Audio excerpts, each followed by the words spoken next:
Hello and welcome to another video and podcast from fantasyfootballscout.co.uk. My name is David, and of course today is the day that Gameweek 6 kicks off. We've had a little bit of extra time to ourselves this morning, hence the Back to the Future jumper. We're on the subject of extra time.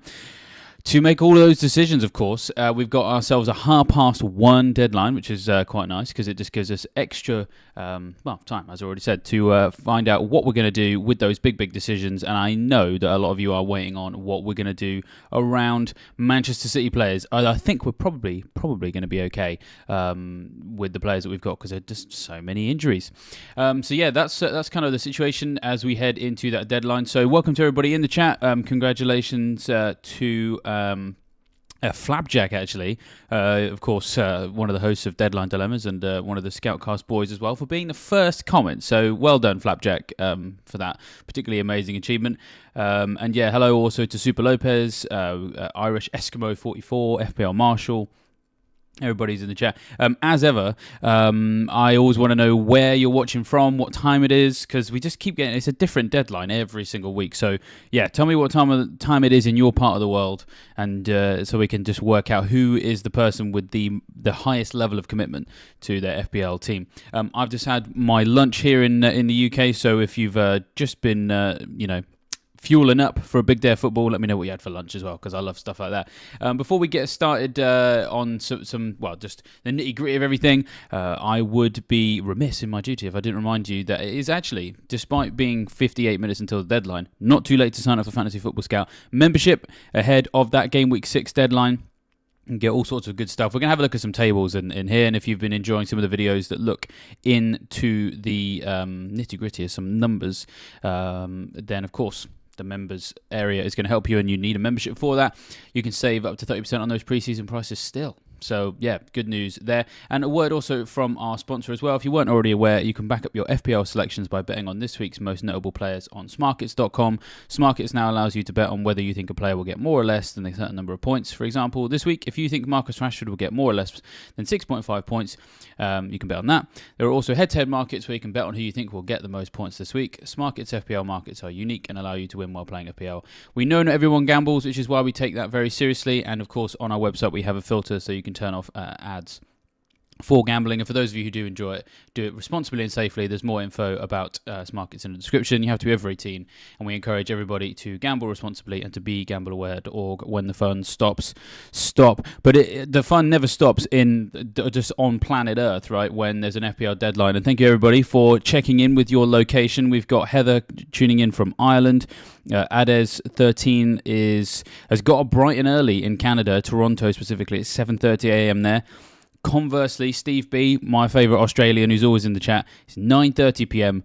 For him today. So at the very least, it's an acceptable hour. That's the main thing. That's what we want to see. Eddie's joining us from Germany. Oh, wow. We got Miguelito joining us from California at 4:30 in the morning. Wow. Uproar, it's 1:30 there, so I think 1 hour ahead of us. Eggs with bacon for lunch. That sounds very nice. I had myself a nice ham sandwich. Those of you who know Iceman, used to host the Surgery podcast. He's one of my Team South mates. He's been helping me with my diet for Team South games. As you know, I needed a little bit more salt in my diet. So yeah, been enjoying the ham sandwiches. So a shout out to Iceman for that one. We've got Amit from Israel. It's 2:30. It's also 2:30 in Egypt, where Mohammed is joining us from. It's 1:30 in Norway, where Tommy is watching us from, the home of Erling Haaland, of course. Super Lopez is from Spain, but also watching in Norway. So, what a globetrotter there. It's 5:20 in the pool. I mean, wow, you guys, it's incredible to have people from all over the world joining us. Don't forget to like this video, of course, and hit the subscribe button and hit that bell notification so you don't miss any other pieces of content, and so that I get to have such a wide spread of nationalities in the chat every time we do these. It's always very, very exciting, so make sure you hit that like button especially. So, we have got 56 minutes, I think, until the Game Week 6 deadline passes. We're going to go through a little bit of team news for anyone who's missed that yesterday, because sometimes you sort of ran out a bit of time on Friday, and of course you haven't got long left. So if you've not had a chance to check that out, I'm just going to summarize the key lines there so you don't have to go back and watch that, for example. But I should say that, of course, a lot of this is gonna probably, maybe be impacted by some pieces of team news that may or may not appear on social media. We're in a very unique situation today because we've got games, all starting at 3:00 because there is no lunchtime game, hence the later deadline. Which means we could get lots of information for lots of different games. So I'm just going to go through the games that we could get information on, because there's lots of 3:00 games today. Crystal Palace versus Fulham, Luton versus Wolves, Man City versus Nottingham Forest. That, of course, is the big one. And so, they're the games that we might get information from. As ever, those of you who watch these regularly, week to week, will know I am trying to do a lot of different things. I'm spinning a lot of different plates, trying to make sure everything on the screen is working okay, making sure sound is all good, making sure I'm checking in on chat as well. So I can't check social media with quite the same level of detail that maybe you guys can if you're joining me in the chat and you are also refreshing social media, desperately hoping for some nuggets of team news as those team sheets start to get submitted to the journalists. Let me know. And as ever, let's keep it nice and legit. So I'll try and spot the ones of you guys making it up. But if you see anything specifically on social media, put the link in the chat and we can share that together. And we can sort of just double check that that's something that we can rely on. And as I said, I'll do my best to look out for it, but really I'm relying on you guys to help me out here. It's a team game, almost literally in FPL. So let's work together. Just going back to Miguelito, who says he's the biggest loser because he's joining us from California at 4:30 a.m. No, my friend. You are the biggest winner. You are the guy who is clearly more committed to FPL than everybody else in the chat. I mean, everybody else is committed, but not 4:30 in the morning. My only final question for you, Miguelito, on that is, did you stay up late or did you wake up early? That's what I want to know, because two very different things to have to achieve at 4:30 in the morning. So do let us know. So let's just whisk through some team news to get that out of the way so then we can start looking at some people's teams. And actually, before I do this, loads of questions in the chat. Thank you very much. I will do my absolute best to get through as many of them as possible, but you guys hopefully appreciate there's lots of them in there. If you want a guaranteed answer, Super Chat's the way to go, because then that means that, I will definitely answer that question. If not, I will just do my best to try and get through as many as I can. Can't promise anything. Hopefully you guys understand that. We've got just under an hour until the deadline. But yes, let's get through this team news. Let's go. So, Arsenal, Gabriel Martinelli will be assessed ahead of the game against Spurs with Thomas Partey remaining out. Arteta has not yet decided who will play and go on Sunday. I know there's not that many of you still invested in Ramsdale, but I think we now have to accept that we just don't know who's going to start in goal. It does put more of an onus on those defensive players, like your Gabriels and things like that. 4 games where we think they're going to keep a clean sheet probably aren't going to here. I think Partey being out, of course, just an extra defensive body not available. Probably good for Spurs players. But I think we know this game is good for Spurs and Arsenal attackers in general, because it's usually quite a high-scoring fixture.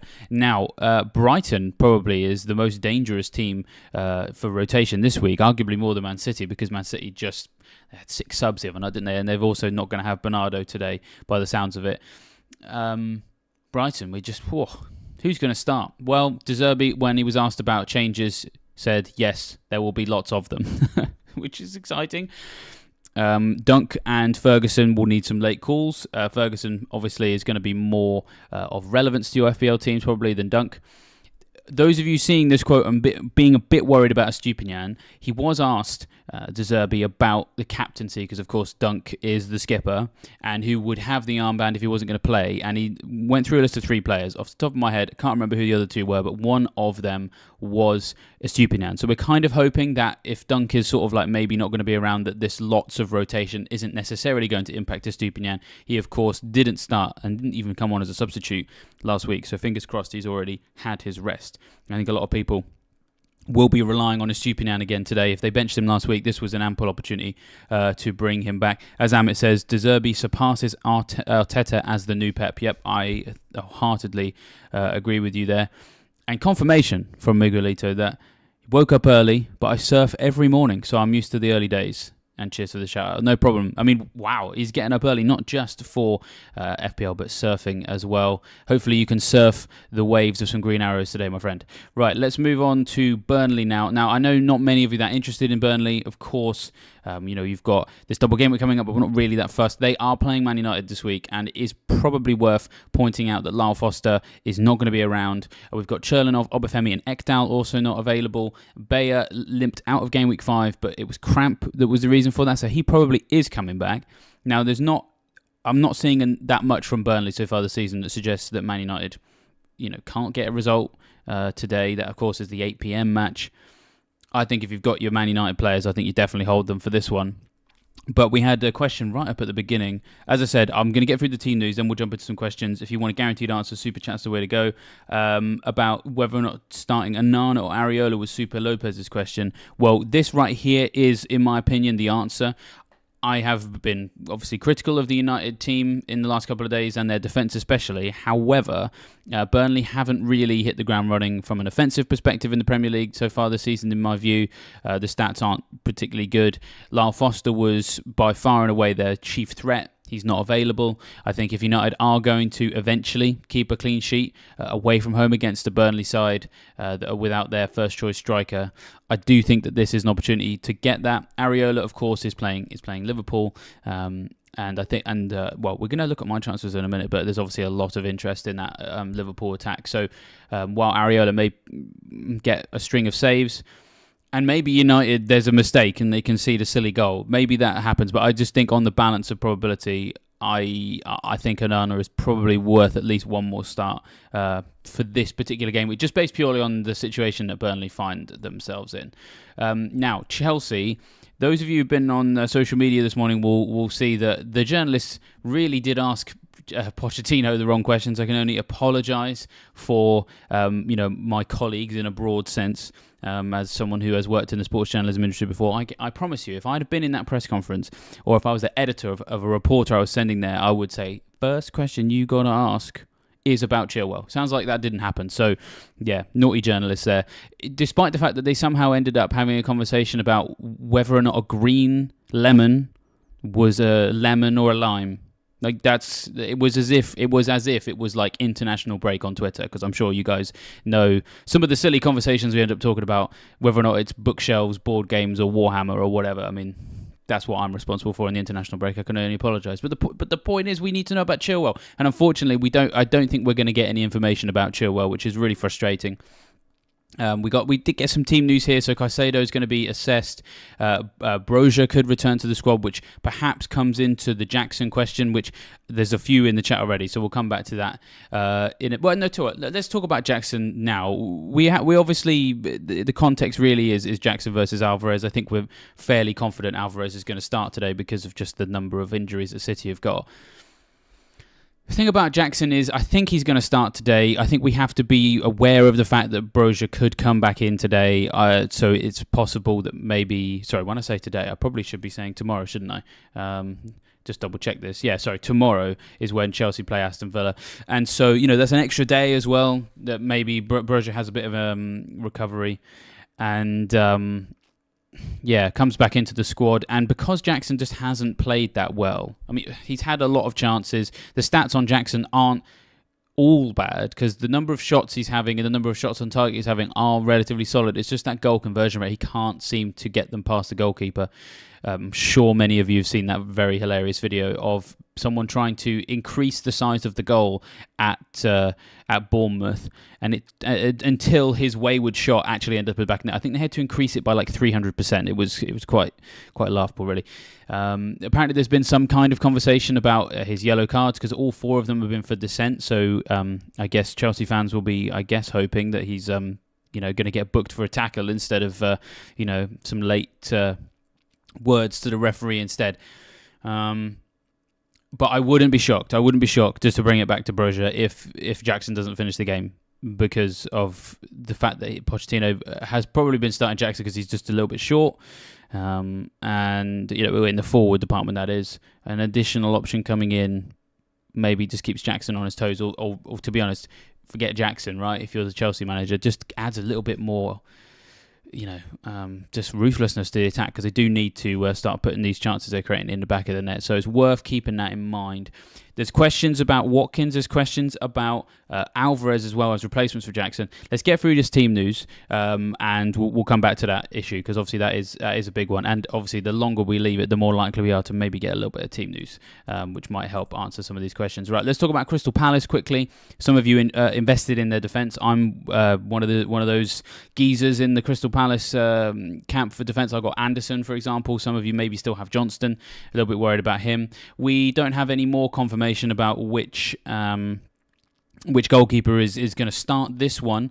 The question was whether or not Crystal Palace will get their key defensive assets back, because I think we all can see that really the reason why they were able to be toppled by Aston Villa in the fashion that they were was because they were short Mark Gay at centre-back and Jefferson Lerma in midfield. When those two guys are in the team, it's a good defence, less so when they're not. Ayew is back, and Gay is back in training. So we would imagine that probably means he's going to start. Unfortunately, Jefferson Lerma is still out. So, in terms of those two losses in the team, they are going to be addressing hopefully 50% of that. So maybe that helps people if they were thinking about starting or benching their Crystal Palace defensive assets. Right, Man City now. Let's talk about Man City. Kind of already alluded to it. As I said, if you see anything on social media that looks like a solid implication about the team, let me know. Many of you will follow Luke on social media, who is a very good, accurate predictor of a Man City team. And I think we saw last couple of weeks, the emergence of a seemingly well-connected Man City fan account called, I think, FPL Main Road, I think it is, who so far have been fairly accurate. I've seen a few things flying around about a team there, which does include Alvarez, does include Foden, for example. But if there's anything else, let me know.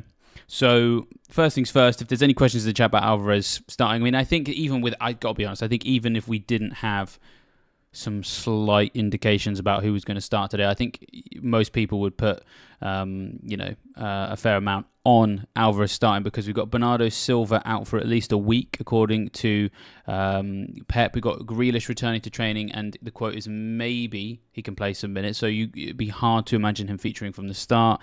Kovacic is, quote, nearly back, which, again, probably means that he's not going to start.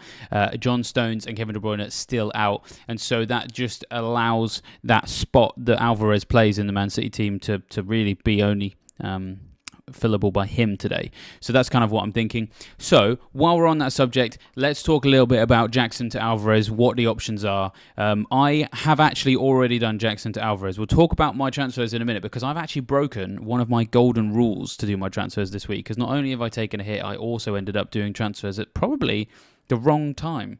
But I'm feeling relatively happy right now. It was earlier in the week where I was panicking a little bit.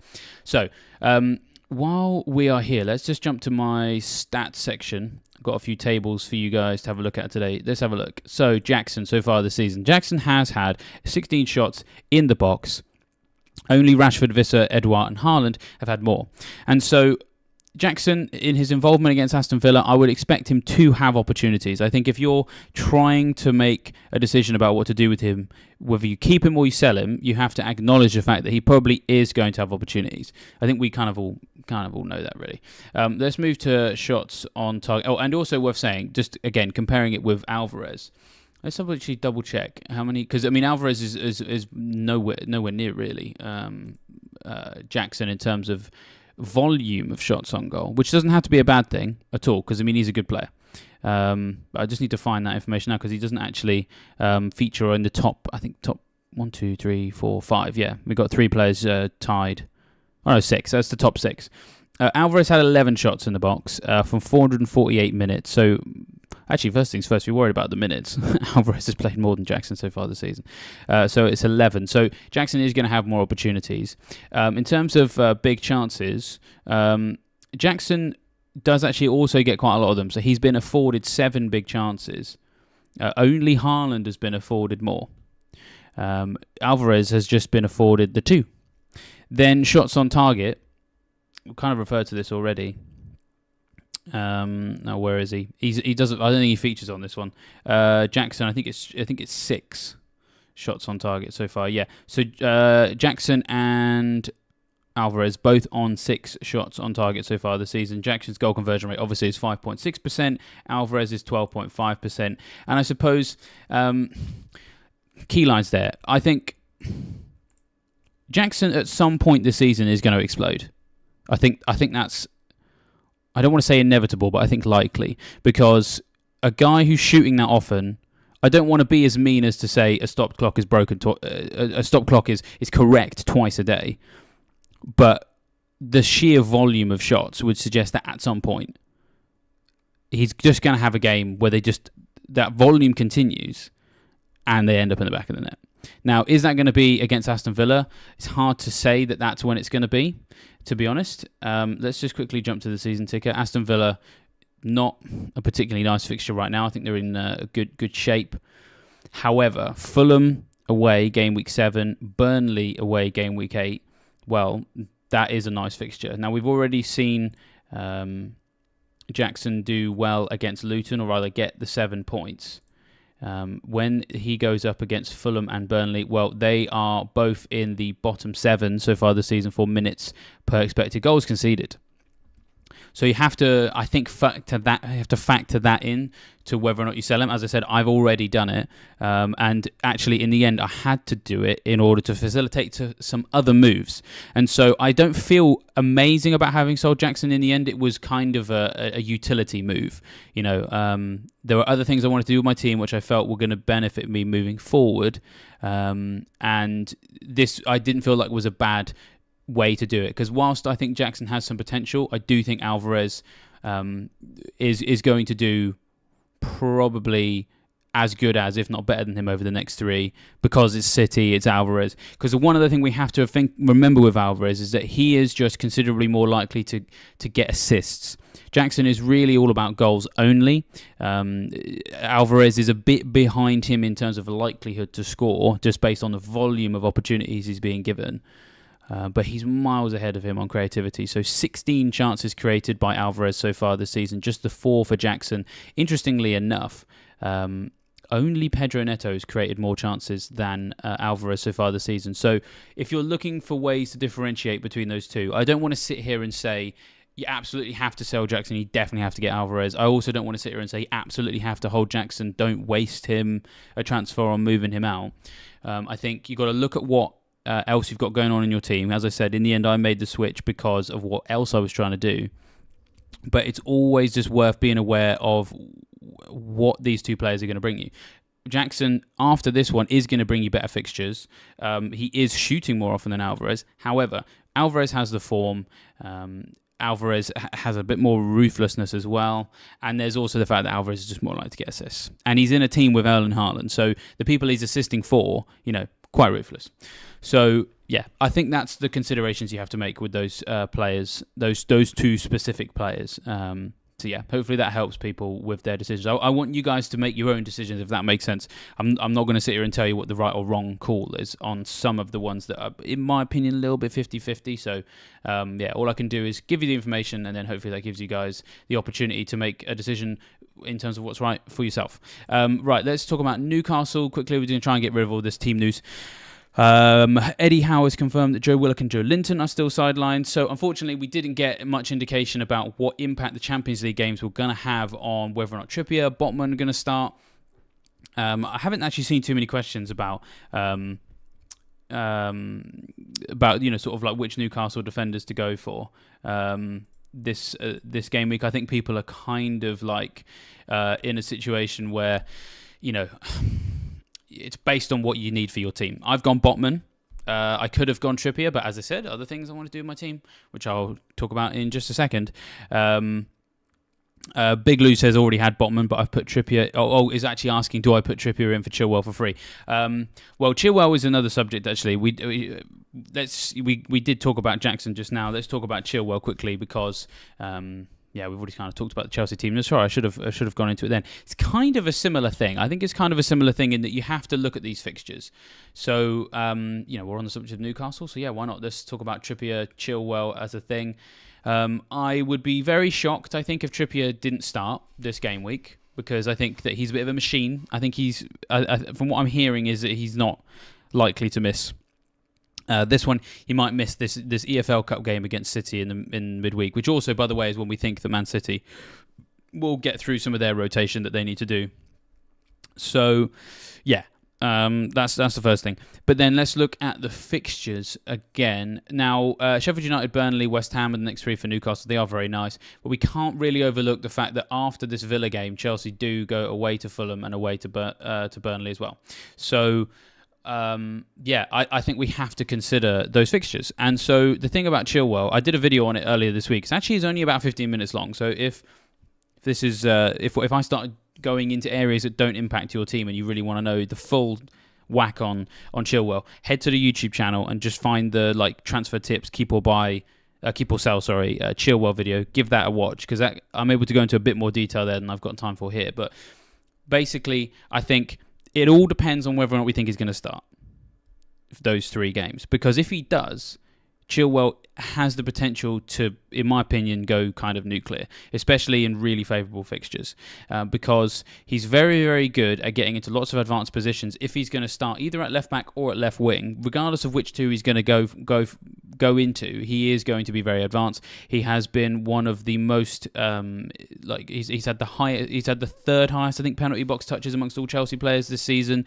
He's doing very well for shots in the box. He's doing very well for chances created. So if he starts and he goes up against Fulham and Burnley, 2 teams who haven't done very well for XG creation this year, and 2 teams that have done very poorly for giving up chances. Then factor in the fact that I think Chelsea are 4th best for minutes per expected goals conceded. Only 3 teams are performing better in that arena than Chelsea. There's a very strong chance of clean sheets against Fulham and Burnley. There's a very strong chance of lots of goals against Fulham and Burnley. And if Chilwell's going to be starting those 2 games, it might sting quite a lot if you've sold him for this one.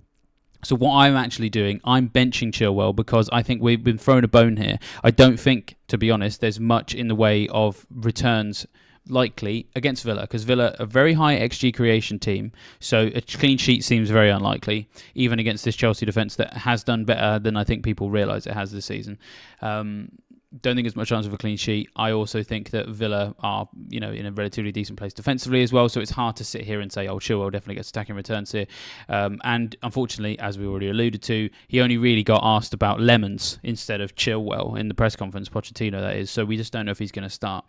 Now, how will I find out if Chilwell is going to start Fulham-Burnley games? I want to keep him in my team so that I've got the opportunity to make a decision as to whether or not I want him for those games, with more information as to whether or not he's going to start those games. So the Aston Villa game is perfect. Put him on the bench because I don't think he's going to get much. That will tell me what his place is in the team, because if he comes back in and he does well and the team does well, then I can feel a little bit happier starting him against Fulham and Burnley. If he doesn't feature, then it kind of answers my question in a week where I wasn't expecting much from him anyway, and it makes next week's transfer much, much easier. Maybe next week is the week that I go for Trippier, because as I said, I've already got Botman. So yeah, that's kind of my view on Chilwell. To be honest, hopefully that helps people. So let's just get this team news nice and finished off. Nottingham Forest are without Danilo. He's going to be out for a few weeks yet. Aurier's getting closer, but the manager's not taking any unnecessary risks. That just extra information there for those of you interested in City, which is all of you, of course. I'm assuming most of you are captaining Haaland. So yeah, Spurs. I think this is we've got 2 more team news bits here. Spurs, Perisic now a long-term absentee, so anyone with Udogie, it's one less person to compete for a fullback position, so that's good. But yeah, outside of that, not much in the way of things that would concern me in terms of your Madisons and your Sons. I think they both do relatively well here. Govinda actually just makes a good point I didn't actually touch on with Chilwell, is that he has come off early in one game already this season. I think it was Gameweek 4 against Forest, when they were looking for a little bit more threat on his side of the pitch. That could also happen. And again, to be honest, it actually still just brings me back to my point that let's see what happens in this Villa game. I think most people's teams this week can afford to bench him, to be honest. So if he does get those 1-pointers, then fine. It doesn't punish us too much. That's kind of my thinking there with Chilwell. Right, let's finish off with West Ham. They're playing Liverpool, of course. Bowen missed the Europa League game with a virus, so he's going to be assessed. And then Cresswell did start, but felt his hamstring, so he wasn't able to finish that game. But he's not really involved in the team anymore. Main interest here is, of course, that Bowen and Ward-Prowse have sort of been in people's minds to be honest. So I thought I'd just bring a bit of a West Ham update. I'm going to put the scout picks on the screen. Whilst I've seen some other questions I want to address, so we're going to have a look at those now. But yes, I've put the scout picks on the screen. This is the team that has been deemed the best 11 for you guys to potentially field for Game Week 6. I'm not suggesting you have all of them, but it's usually a good litmus test of how well equipped your team is for the upcoming game week. So let me know in the chat how many players from that team you've got, and we'll go for it in a minute and we'll pick out the winner, the person with the most, and we will make it, we'll include bench. So include the bench there as well. So we'll use 15 players and include your bench as well. And whoever has the highest total of starting 11 and bench combined gets to feel very good about themselves going into Game Week 6. But we have had our very first Super Chat. Of course, this is a great way to support the channel, so thank you very much to Emre. If you want your question to be definitely answered, Super Chat is the way to go. So Emre says, would you go Chilwell to Trippier for a -4? Now, I don't know at what point you joined us, Emre. Have just sort of gone into detail on Chilwell versus Trippier. And making that move. So maybe if you can, roll back sort of 5-6 minutes for a more detailed answer of that little comparison there. Largely the summary is I had the opportunity to do that this week. I didn't do it. I think Botman offers decent alternatives. So tell you what, let's talk about Botman now, hopefully in the context of this. Sheffield United are the worst team in the Premier League so far this season for conceding headed attempts. They are also the worst team for conceding set-piece opportunities as well. Now, that, of course, does benefit Trippier, but it actually, if you think about it, benefits Botman even more because he's going to be on the end of them, more likely to get some goals. Botman is, I think, he's at the very least the highest defensive player at Newcastle for headed attempts so far this season. Possibly, I think he's second or third, amongst all Newcastle players. So he is very, very poised to benefit and is much, much cheaper. And, if you've still got a Gabriel, maybe, or a Man City defender who, hasn't been starting too many games, a switch to Botman is very easy. And, I think that a little bit of extra time to work out what we're going to get from Chilwell, I think, is worth it. I may go Trippier at some point, but it just isn't now because of what else I want to do with my team, which, as I said, I will talk about in a minute because it involves lots of money. And so, yeah, but then let's just move on to the -4 part of your question, Emre. Would I do it for a hit? I'm not sure. I don't know because I've already got my doubts already. I've already got my doubts as to what that's going to mean long term. I think Trippier's going to outscore Chilwell this week, but it's just what you're going to get longer term. I think we can't afford to dismiss Game Week 7 away at Fulham, Game Week 8 away at Burnley for Chelsea. I just don't think we can afford to dismiss that. I think they're really, really good opportunities, to be honest, for Chilwell. So I think, and then of course you spend the 4, you working that back, it's going to be hard. I wouldn't be shocked if Chilwell outscores Trippier over the next 3, which is probably an unpopular thing to say because of the way the template is shifting this week, but I just wouldn't rule out Chilwell coming back into the team just yet. Let's see what happens against Villa, would be my view there. Right, so how are you guys getting on with your scout picks, combinations of starting 11 and bench, etc., etc.? We've got Thamang with 7 of them. FPL Marshall's got 6. Ios has got 6. Harley's got Areola, Wilson, Eze, Botman, and Stupinan Haaland for 6 as well. Irish Eskimo has 6. Super Lopez has 6. Josh96 has 6. Violet Citizen has 4 of them, but can do Jackson to Alvarez, but I don't really feel like it. But I'll tell you what, Violet Citizen, you let me know in the chat why you don't really feel like it, because we were talking about that earlier. As I said, I don't think it's as simple as a switch as perhaps we initially thought. Josh96 says, considering Vista to Alvarez for a -4, which would make it up to 7, but seems way too risky. Well, yes, certainly this week, I would not take a hit to get rid of a Brentford player when they're going up against an Everton team that have been very, very poor this season. Vista has looked very, very good. To be honest, when I was actually sorting out my team earlier on, Mbeumo was actually my vice-captain behind Haaland, because I think this fixture is really, really, really tasty for Brentford. So yes, whilst Alvarez looks very enticing, I think you've always got to assess what your team can do this week, and also assess what it can do in the weeks beyond as well, and Brentford do look really, really good. I think I wouldn't be shocked, if I'm completely honest, if Vista outscored Alvarez this week.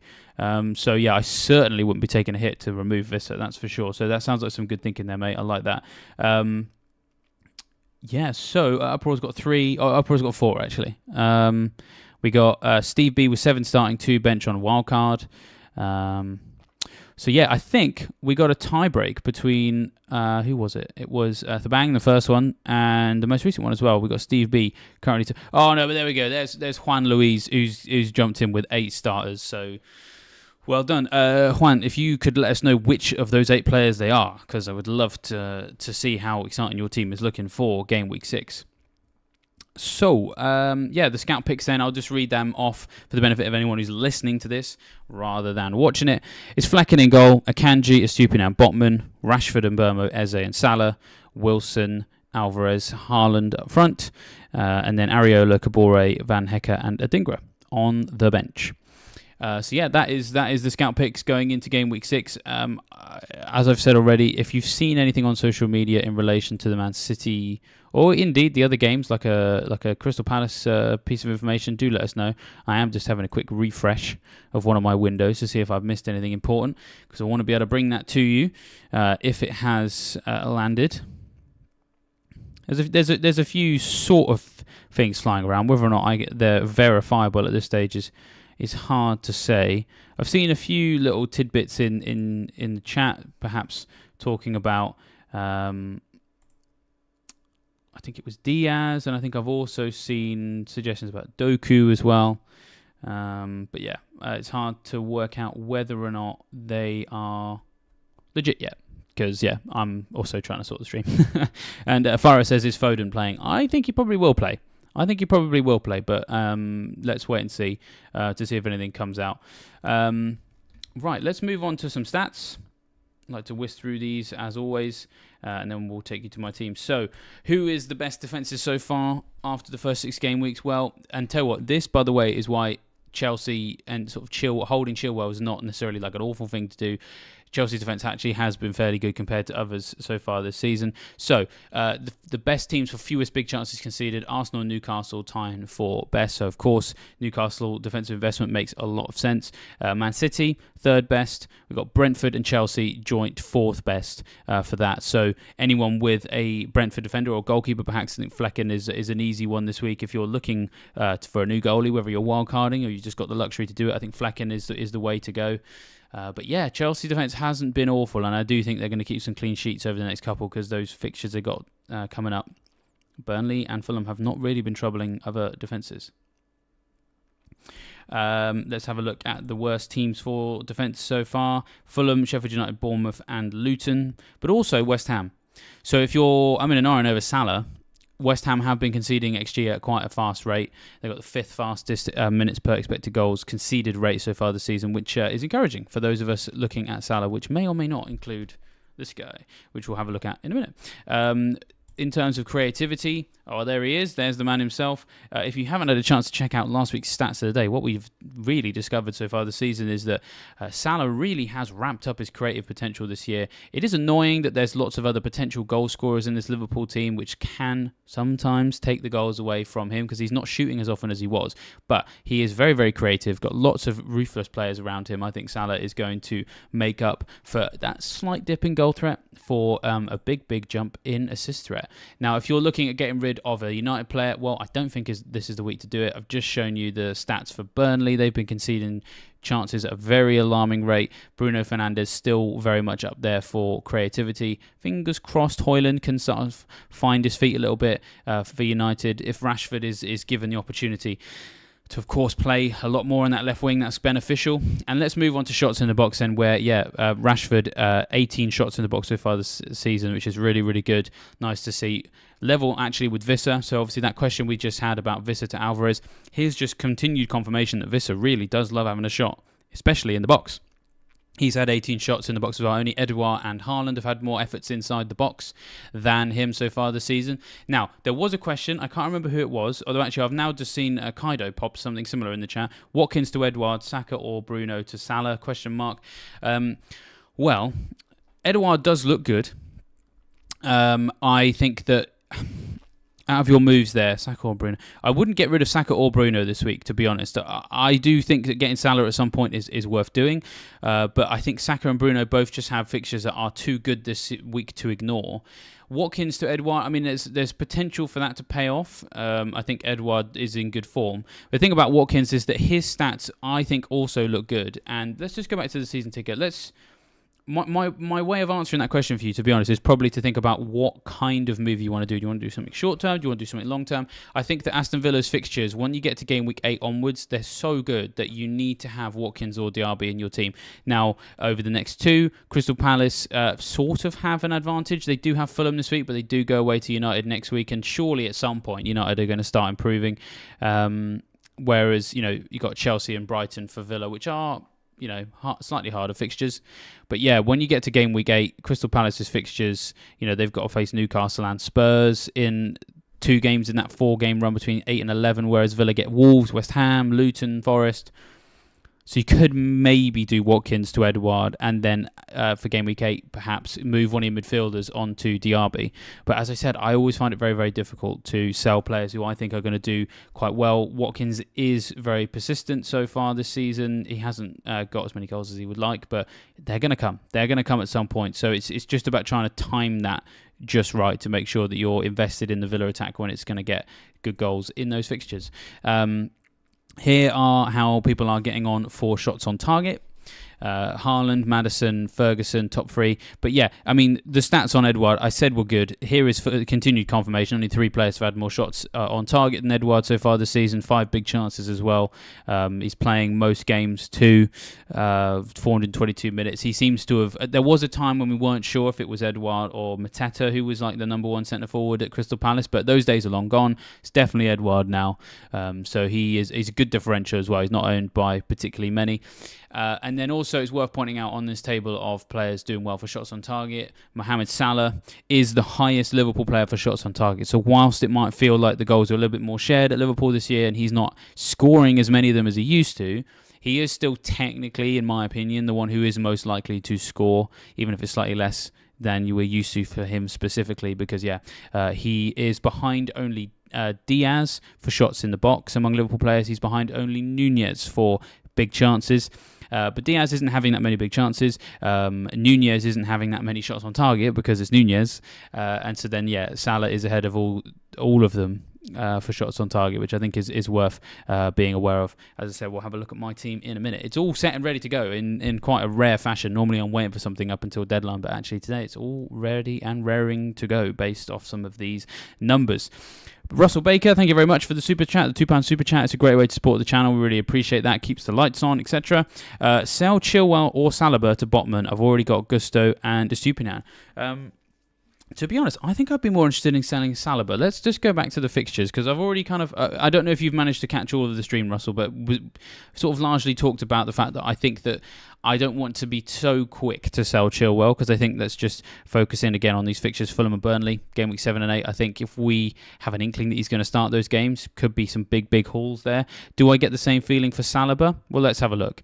Spurs, game week 6, not really. If he gets a big haul, it's going to be because he scores 2 goals from set pieces, because I don't think that Arsenal will keep a clean sheet for this one, because there's always lots of goals at both ends of the field in a North London derby. The Bournemouth game, maybe we've got a chance of a clean sheet there. Do I think that there's much past a 6-pointer? Not really, if I'm honest. And then Man City, game week 8. Chelsea, game week 9. Newcastle, game week 11. So Salah maybe is useful in a rotation, perhaps in game week 7 and 10, but when you're paying that much for a defender, I think that's too much for a rotation, if I'm honest. So I think Salah to Botman is the way to go. Chilwell when he's starting games, for this week specifically. If that's a move you want to do, I think you've got to go for a Newcastle defender, whether that's Botman or Trippier, whatever works best for your team structure. I think you've got to do it. Their defence has looked so good so far this season. Their fixtures are getting really nice now.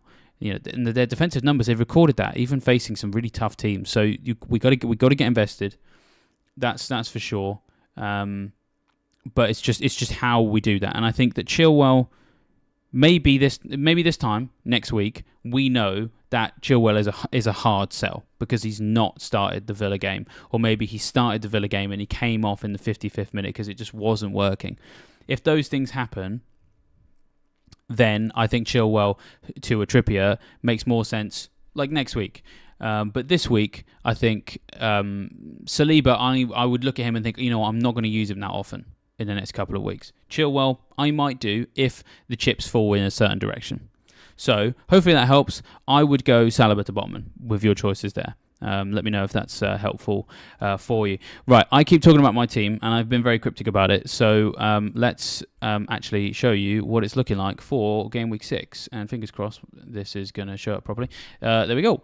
Actually, let's not bother with that. Let's do it this way. There we go, in slightly higher resolution. So now, on General's orders this week, I was umming and ahhing about a few things, and then I tried something.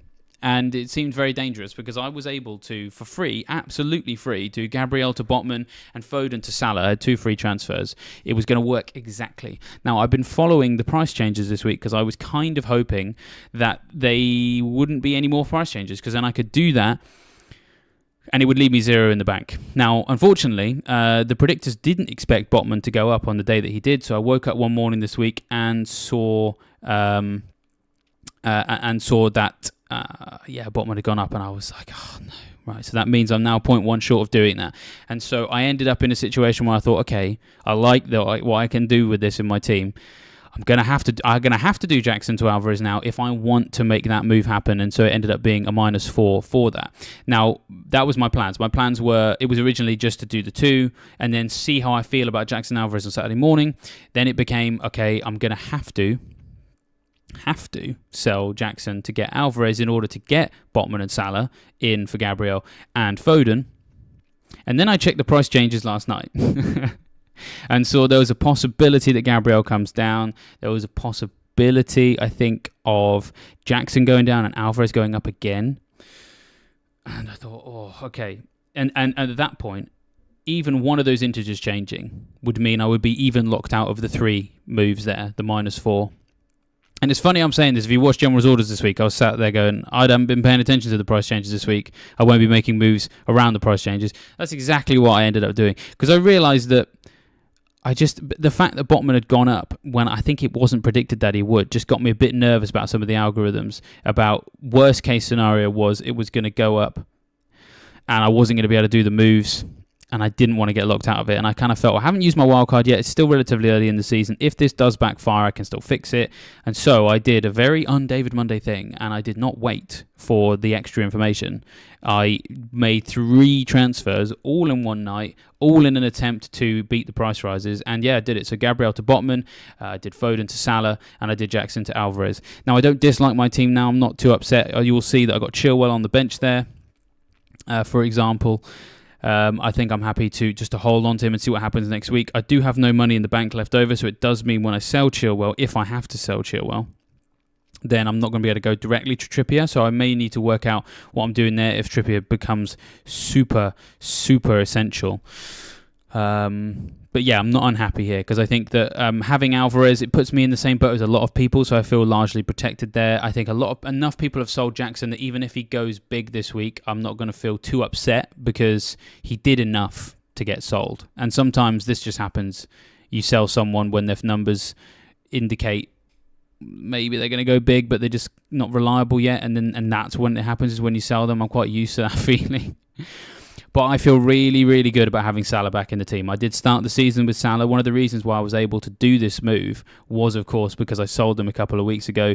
I'm not too upset about the points I've missed out on in that time, but let's just go back to the fixtures, because the fixtures make me think I knew I was going to want Salah around game week 9, and I was thinking that I might even need to wildcard to get him in at that time, because the fixtures just get really, really good for Liverpool. He's looking good already. We talked about some of those numbers. Everton game week 9 at home, Forest at home game week 10, Luton away game week 11. Those 3 in particular look really tasty. I think he's the best Liverpool asset, full stop, to be honest. Let's then also compare those 3 games with Man City's over the same period. Well, when Liverpool host Everton, Man City are hosting Brighton. That's arguably a much harder game. So, Salah captaincy candidate, perhaps, at a time when people might still not have him because they can't fit him in. Then Man City the following week go away to Man United. Now, admittedly, that's not as difficult a fixture as it used to be. However, I do think Liverpool at home to Nottingham Forest is also a nice, tasty captaincy fixture. And then when Liverpool go away to Luton even better, to be honest. Man City do host Bournemouth, but Luton's defence has been worse than Bournemouth so far this season. So I think there's decent opportunities to captain Salah in that little run, and I want the opportunity to do that because I've already done it once this season, did it game week 2, and to be fair, he missed a penalty, but if he didn't miss that penalty, going Salah over Haaland captaincy would have made my green arrow even bigger. So I'm just looking for upside opportunities, and I just think that having Salah around is going to give me the opportunity to do that. I'm just going to jump back into a couple of extra super chats. Russell, just coming back to this little discussion on Chilwell, does have gusto as well. I don't think. I guess is your concern, Russell, that you've got too many Chelsea defenders at the moment? I guess I can understand that this week, but Fulham and Burnley games, I wouldn't be feeling too uncomfortable starting both of them if they're both going to play. To be honest, maybe I've misunderstood your question, so feel free to clarify your concern in a non-super chat. It's all part of the same thing here. I'm not going to, take all your money just to have all this, just to finish the discussion. Let me know sort of your specific concerns around having both of them. Violet Citizen, thank you very much for the €2.49 super chat. Appreciate that. Good way to support the channel. Kabore is about to enter his Lundstram era. Wow, that is quite some claim. Maybe we've got this double game week coming up for Luton. He's a very attacking guy. Do I think he's going to be the full John Lundstram? I mean, I kind of feel like I'm duty bound to sort of reject that out of hand because he's the Lord. He's Lundstram. There he is up behind me. But I mean, I certainly hope for your sake for that claim that he at least enters into the discussion of the 4 million defenders who had an amazing time. FPL Marshall says no United could Rashford hurt me. I think that yes. I think this week United assets like surely they sort themselves out this week because I still think. I still think that Ten Hag is probably the right man for the job. I think that we've seen him tackle enough issues at the club in the last number of years and make some improvements in some areas that I feel like he can sort things out now. And especially if they've got like a pretty favourable fixture here. This feels like the week when it's going to happen. Rashford has had some good numbers so far this season. And let's just go back to Burnley's defence again because it hasn't been good, to be honest. So they're the 7th worst for minutes per expected goals conceded. There's a couple of guys out for them as well. Not having Foster, whilst he's obviously an attacking player, I think them having a little bit less in attack will afford Man United a bit more control of the game. Burnley aren't really a team that knows how to defend with their backs against the wall anymore because Company has transformed them. In the Championship, you'd say that's for the better because it meant they were able to dominate games and defend via possession. In the Premier League, again, is it necessarily for the better? It's hard to say. They have conceded a lot of goals so far this season, and that does stem from the fact that they just can't compete in terms of the possession game. So if United can get some control of this game, I think we're going to see some returns for Rashford and Bruno. I had been looking at maybe buying a United asset, to be honest, a couple of weeks ago. I feel less excited about that now. This Burnley game was one of the reasons why, the Palace, Brentford, and then the Sheffield United game and the Fulham game week 9 and 11, I think they're worth some investment as well. Whether or not you hold United assets through Palace and Brentford, which are arguably hard fixtures, hard to say. I think but actually, hold on, just going back to your question, could it hurt you? Maybe not. It might not actually hurt you as much as you think. It might be more painful in mini leagues than necessarily overall rankings. I'm just going to go and have a look at how like Rashford and Bruno are comparing for ownership, because I mean that's really the question, isn't it? If it's going to hurt you. It's just how well owned they are. So Rashford actually is still in 33% of teams. So yeah, maybe. Bruno's still in 19.5% of teams. Yeah. The problem is would I buy a United player this week? No. It's so weird how the advice changes based on what you could specifically do. So, for example, I think they're going to do well this week. I feel like on the balance of probability, they should do well this week.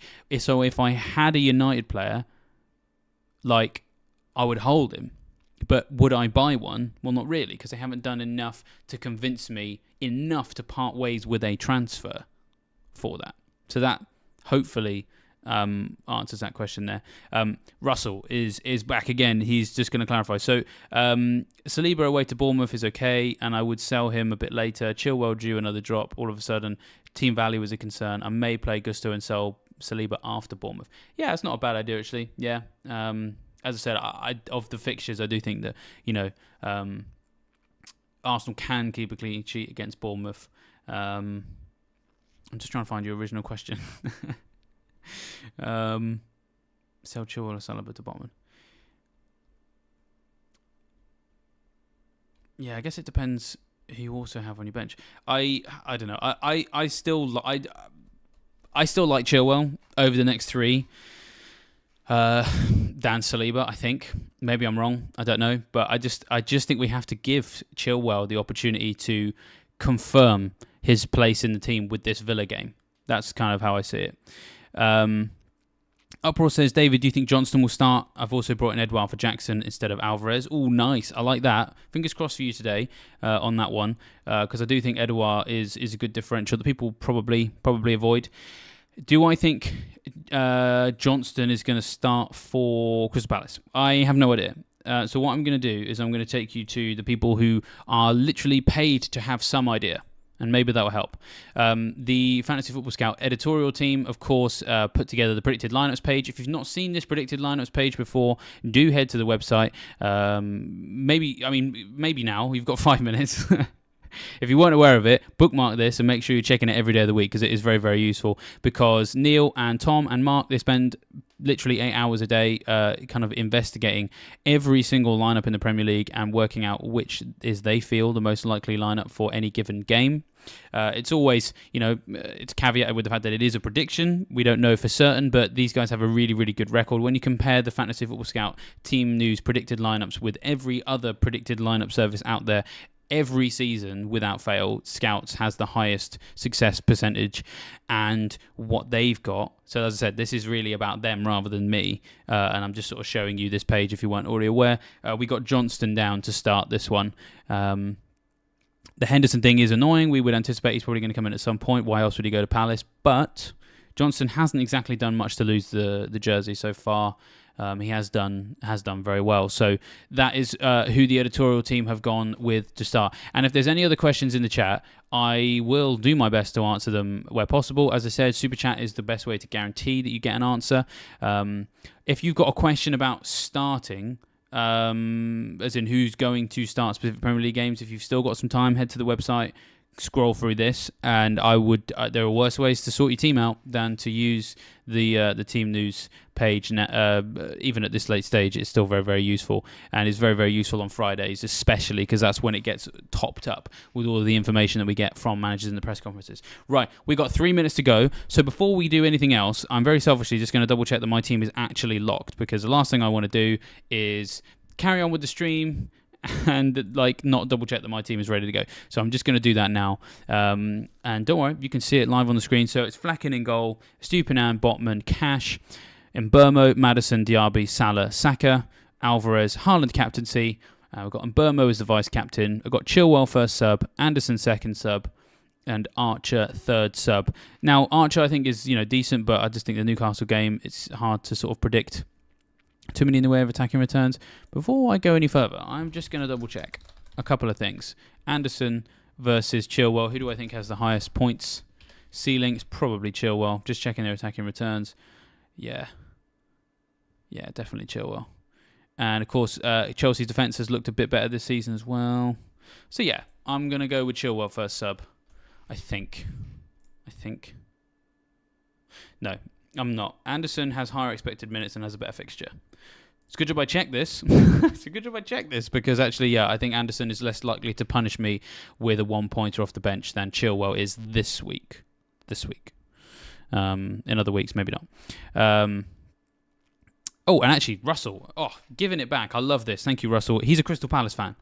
And so he says he thinks that Johnston will play until at least the next international break. So, that question, I think it was, who was it? I think it was Uproar, was after some Johnston information. Well, there we go. We've got some inside information from an Eagles fan right there. So thank you very much, Russell. A nice mutually beneficial exchange of information this morning between yourself and myself.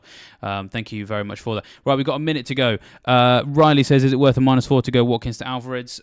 If it was for free, maybe, but a -4 I'd be nervous about because I think you're going to want an Aston Villa attacker moving forward. Ada's13 says, triple captain Hahn locked in. Time to panic. Will he make up for all his missed big chances today? I mean, I wouldn't triple captain him for this game week, but you haven't got very long to deactivate that. I think Forest attack is better than it had. Forest defense has been better this season. I would much rather save that triple captain when there's double game week. Fingers crossed you've got enough time to change that, but stick with your guns if you want to.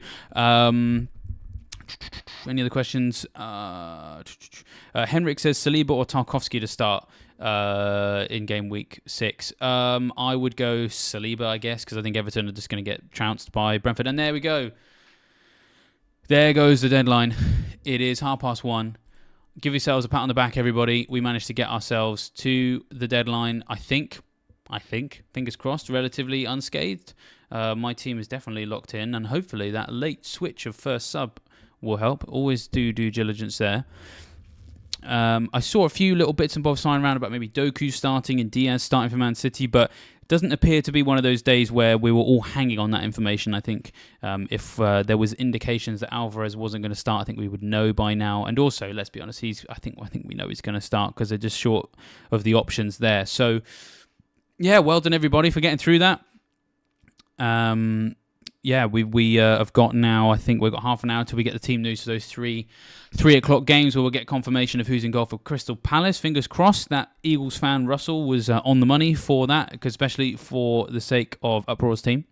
We'll also have team news for Man City as well, which will come at 2 o'clock.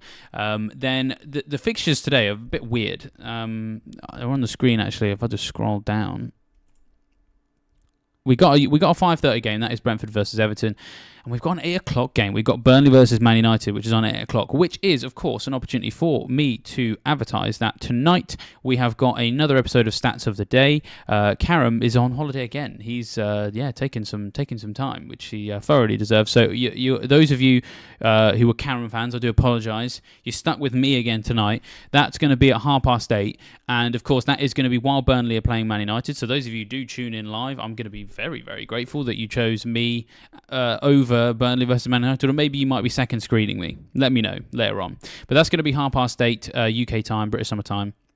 So tune in for that. It'll be about half an hour, 40 minutes, just going over the key stats of the day, what they mean for Game Week 7. On Sunday evening, we've got Ali and Gianni are back once again. We've got them just chatting through Saturday and Sunday games. Have we got any Monday night games this week? I don't think we do. So they'll be able to take in the whole game week. And actually, do you know what? Kudos to Ali and Gianni tomorrow, because they're going to have to get through a lot of games. We've got 4 games at 2 o'clock. I mean, whose idea was that? That's just nuts. Villa at Chelsea, Bournemouth going to Brighton, Arsenal Spurs, obviously, Northern Ireland derby, Liverpool versus West Ham. All 4 of those games are all on at the same time. Only one of them on TV. And then Sheffield United versus Newcastle, 4:30. So if you want some in-depth analysis of that, head to the YouTube channel at 7 o'clock on Sunday evening for analysis of that. And of course, when we get to Monday, we're straight back into the usual arrangement. Burning questions at lunchtime, Scoutcast in the evening. We've got General's Orders and Goals Imminent on Tuesdays. We're going to have some bite-sized little videos on the key subjects of the week on Wednesday. So we'll be straight back into it. Thank you, everyone in the chat. It's lovely to see some nice comments. Thank you very much for those of you who've enjoyed it. As said, final reminder just to like the stream as well. We've only started really doing these deadline streams this season, so it's nice to have people come along and have some fun. So let us know if you've been doing that. FPL Marshall says, sorry, David, I'll be watching the United game. Come on, Rashford and Bruno. Well, I'll forgive you that because we did talk about it earlier on. I'll forgive you that. But of course, with these streams, you can always go back and watch them in hindsight. So Saturday, you could probably watch on Sunday morning if you wanted to. So as I said, thank you to everybody in the chat. It's good to hang out with you. Before we go, obviously, of course, I'm obliged to remind you that your membership, if you haven't already sorted one, get it sorted. The deadline has passed, but if you get yourself sorted with a membership today, then you can assess all of the games in detail. You can look at all the shot maps, the heat maps, the pass maps, everything. all the tables as they come in, and then you'll have a pretty accurate idea of what the right thing to do for Game Week 7 is before we even hit Monday morning. So, 30% off still. Make sure you sort that out as well. But with that, I will leave you fine, folks, to enjoy that Man City team news at 2 o'clock UK time. Hopefully you enjoy the rest of the games today. And it's not going to be too long until I see you again, because I'll be with you tonight from 8:30 for another episode of Stats of the Day. And in the meantime, hope you enjoy the day. Fingers crossed from Green Arrows, and we'll touch base later on. So see you then. Bye.